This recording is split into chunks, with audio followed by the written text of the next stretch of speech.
৭৫ বছরের ইতিহাসে ভয়াবহ বন্যার কবলে পড়ছে স্থাপত্যের আধুনিক শহর দুবাই। ভারী বৃষ্টিপাতের কারণে সৃষ্টি হয় এ বন্যা। এতে বন্ধ হয়ে যায় দুবাই আন্তর্জাতিক বিমানবন্দর। মরুদেশে হঠাৎ এমন বৃষ্টিপাতে হতবাক দুবাইয়ের মানুষ।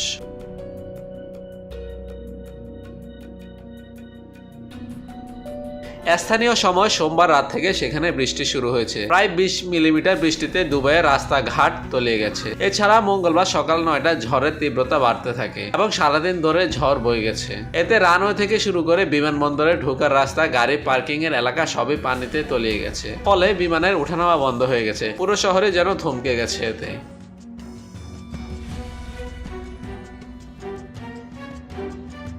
অপ্রত্যাশিত এই প্রলয় শুধু আলোড়ন সৃষ্টিকারী দুবাই শহরকে স্থবির করে দেয়নি, বরং এই অঞ্চলের চরম আবহাওয়ার ঘটনাগুলোর উপর জলবায়ু পরিবর্তনের ক্রমবর্ধমান স্পষ্ট প্রভাব বলে মনে করেন আবহাওয়াবিদরা।